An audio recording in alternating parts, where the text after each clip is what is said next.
طاسين تلك آيات القرآن وكتاب مبين هدى وبشرى للمؤمنين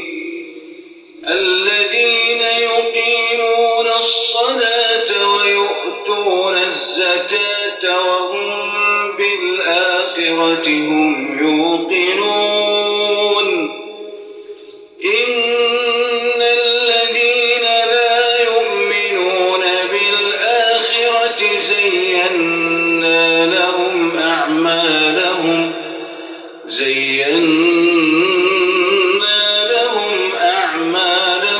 فهم يعمهون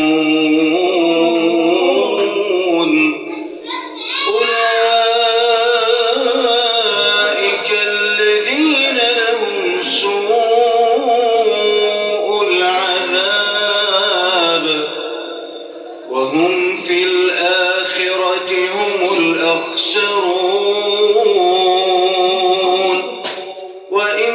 وإنك لتلقى القرآن من لدن حكيم عليم إذ قال موسى لأهله إني آنست نارا سآتيكم منها بخبر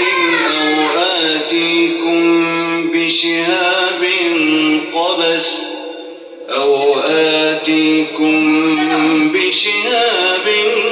قبس لعلكم تصطلون فلما جاءها نودي أن بورك من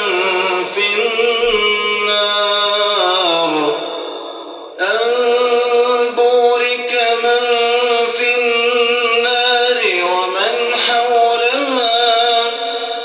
وسبحان الله رب العالمين يا موسى إنه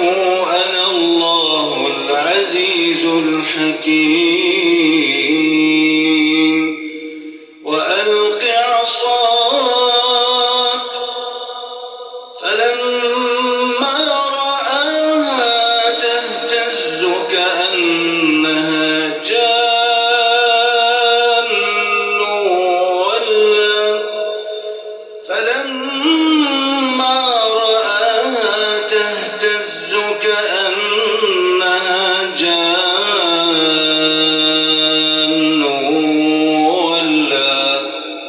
ولا مدبرا ولم يعقب يا موسى لا تخف إني لا يخاف لدي المرسلون إلا من ظلم ثم بدل حسنا بعد سوء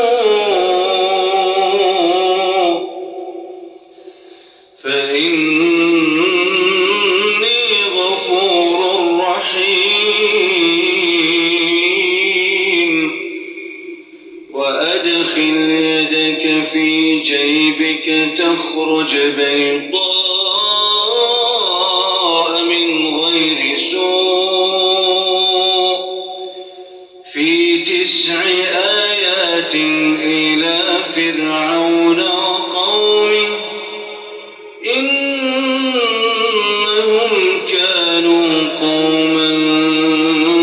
فاسقين فلما جاءتهم آياتنا مبصرة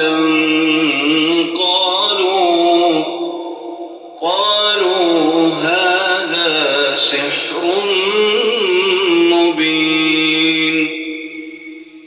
وجحدوا بها واستيقنتها أنفسهم ظلما وعلوا فانظر